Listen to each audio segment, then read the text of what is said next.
on that moment that he will be punished. Amen.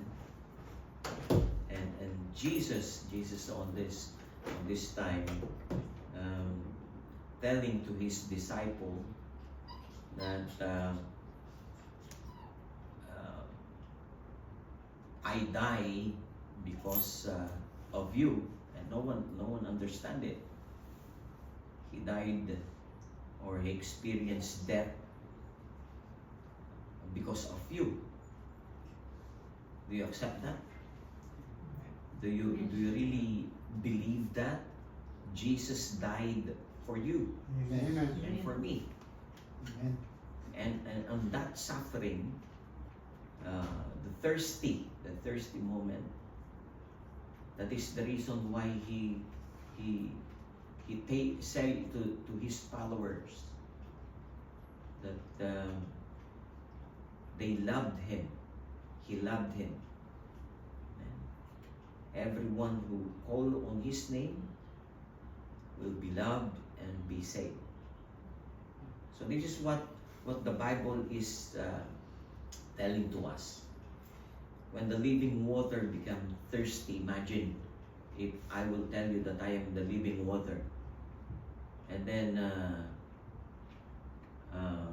suddenly I will say to you, and I will ask a water to you.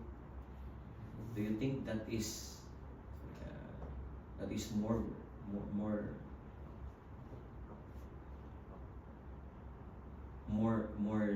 thing to say to every one of us?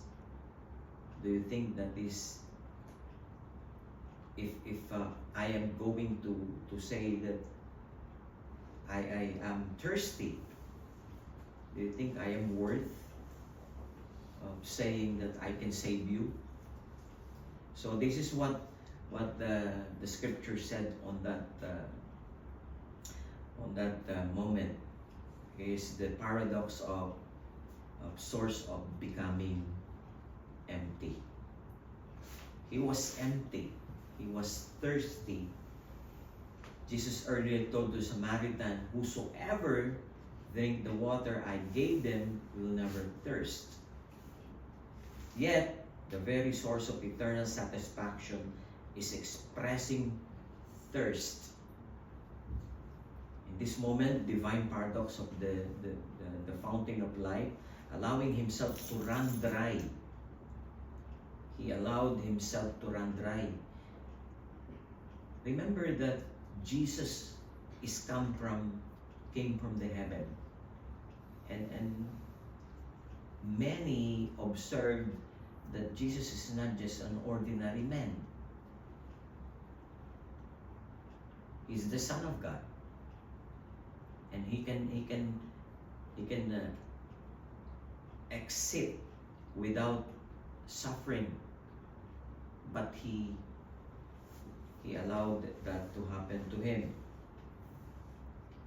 He could enter into the full deep of our emptiness to fulfill us with himself. That is why Jesus become or experienced this empty. And then the next one is his thirst mirror our spiritual condition.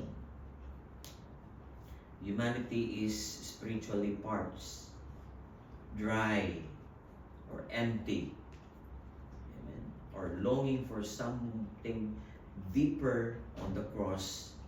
Jesus defined is with our deep hunger and thirst, not just physical but spiritual. When Jesus said that I was thirst, I was more than boldly, it was cry of the identification with Christ, thirst of soul. Our thirst for love, meaning, salvation is God Himself. Are you experience dryness of your throat because you thirst. Yes. Amen. And then when you are thirsty, you're looking for something to eat. Drink. Okay, something to drink because you're thirsty. Yes. If you're outside, you will really long for something to suit you. Amen. And that is what Jesus experienced. So that, this is what the Bible said, so that he also experienced that, the thirsty moment, the longing for something. He experienced that, and that moment is really going to pass.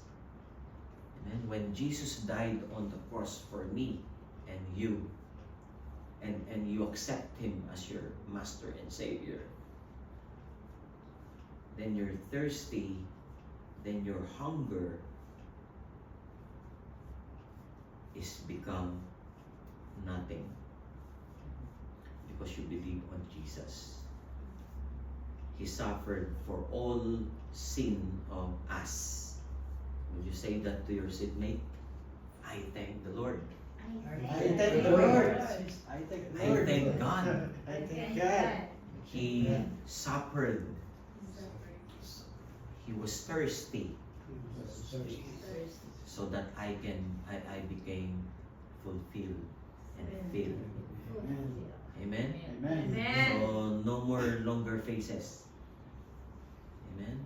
For us, that is the reason why we celebrate. That's the reason why we sing song.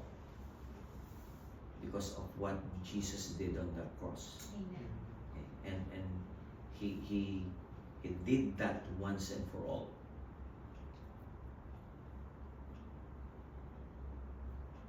When Jesus stirs, it was more than he bodily badly needed.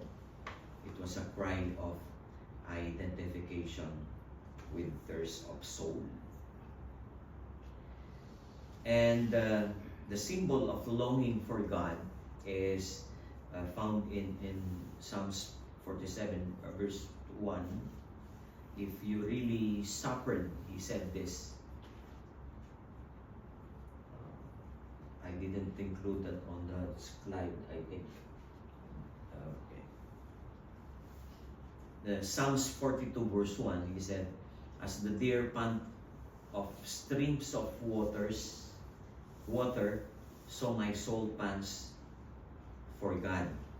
Amen. And this is what the Bible is saying. If you experience nowadays the emptiness, the hunger, the thirst, look for God. And look for God. Only him can fulfill the emptiness of every human's life. Amen. He understood it. He understood what you've been through. And Jesus bore our distance from the Father. This is the reason why he's thirsty on that moment. Imagine. He is the living water. And then suddenly he will tell to the people that he is thirsty. It is because of his distance to the Father. He's about to face death on that moment. And the Father in heaven could not even look on Jesus because of what he really carried. Our separation, our longing, so that he might be reconciled and fulfilled, satisfied in God's presence. And then the exchange of this, he thirsted, so We wouldn't, on the cross, Jesus was cut off the refreshing presence of the Father so that we could be eternally filled. This is what happened to the cross. It was foretold in Isaiah 53. He was pierced for our transgression. I have here a comparison. What that thirsty moment of Jesus brings